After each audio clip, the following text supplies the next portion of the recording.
नमस्कार मित्रांनो, तुमचं स्वागत आहे आपल्या करंट मित्र या एज्युकेशनल यूट्यूब चॅनलवर. आज आहे 2 एप्रिल 2025.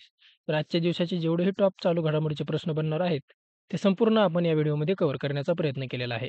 तुम्ही जर आपल्या चॅनलवर नवीन असाल, तर नक्कीच आपल्या यूट्यूब चॅनलला सबस्क्राईबसुद्धा करू शकतात. जेणेकरून अशाच नवीन-नवीन व्हिडिओचा अपडेट आल्यानंतर तो तुम्हाला व्हिडिओ पाहता येईल. प्रश्न पहिला आहे. पंतप्रधान नरेंद्र मोदी यांच्या खाजगी सचिवपदी कोणाची निवड करण्यात आलेली आहे? त्याचं उत्तर आहे ऑप्शन क्रमांक बी. निधी तिवारी यांची निवड पंतप्रधानांचे खाजगी सचिवपदी निवड करण्यात आलेली आहे. त्यांचं नाव आहे निधी तिवारी. समोरचा आहे प्रश्न क्रमांक 2. पंतप्रधान नरेंद्र मोदी यांच्या खाजगी सचिवपदी निवड झालेल्या निधी तिवारी या कोणत्या सेवेतील अधिकारी आहेत?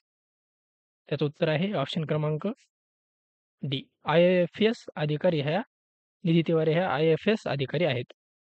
समोरचा आहे प्रश्न क्रमांक 3. विश्व बॉक्सिंग स्पर्धेमध्ये भारतीय संघाचे नेतृत्व कोण करणार आहे? त्याचं उत्तर आहे ऑप्शन क्रमांक सी. नरेंद्र बेरवाल.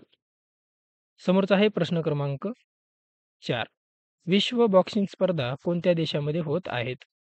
त्याचं उत्तर आहे ऑप्शन क्रमांक बी. ब्राझील देशामध्ये विश्व बॉक्सिंग स्पर्धेचं आयोजन करण्यात आलेलं आहे. समोरचा आहे प्रश्न क्रमांक 5. IPL पदार्पणात 4 विकेट घेणारा कोणता पहिला भारतीय खेळाडू हा ठरलेला आहे? त्याचं उत्तर आहे ऑप्शन क्रमांक ए.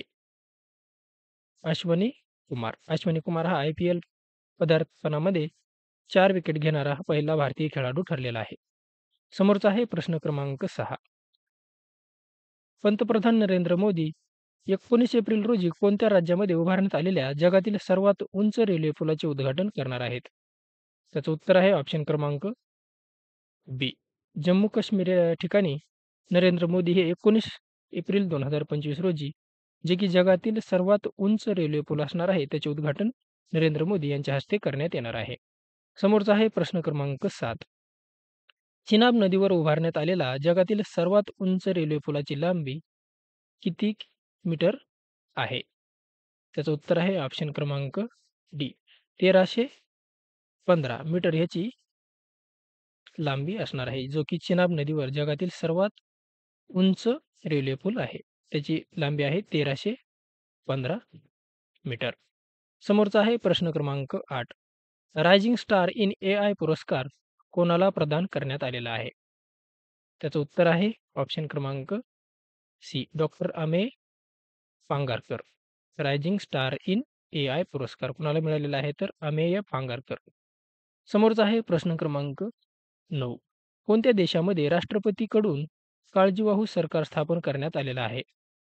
त्याचं उत्तर आहे ऑप्शन क्रमांक ए. सिरिया देशामध्ये राष्ट्रपतीकडून काळजीवाहू सरकार स्थापन करण्यात आलेलं आहे. समोरचा आहे प्रश्न क्रमांक 10. आंतरराष्ट्रीय योग दिन 2025 ची थीम कोणती घोषित केलेली आहे?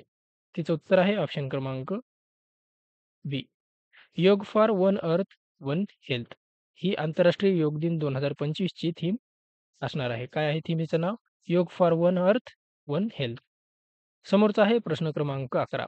कितव्या राष्ट्रीय सागरी दिनाचे तसेच मर्चंट नेव्ही सप्ताहाचे उद्घाटन राज्यपाल CP राधाकृष्णन यांच्या हस्ते करण्यात आलेलं आहे?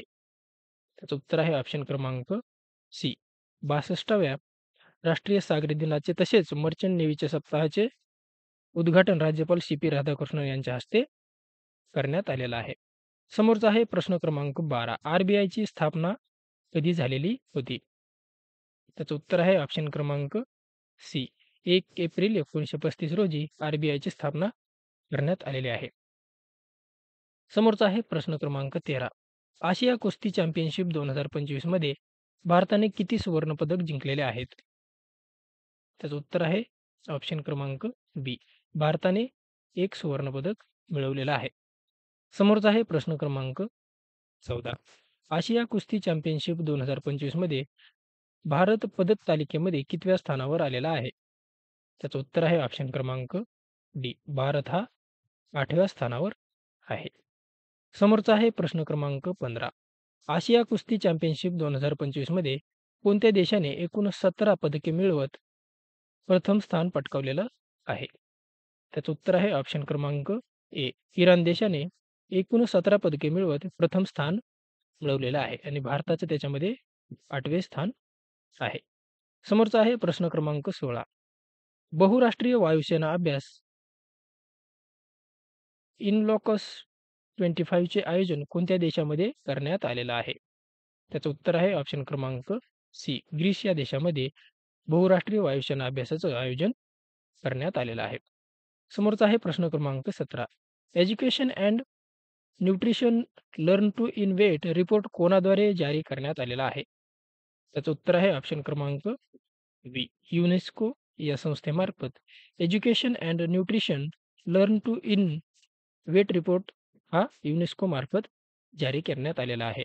समोरचा आहे प्रश्न क्रमांक 18. 37वा कथक महोत्सव 2025 हा कुठे आयोजित करण्यात आलेला आहे?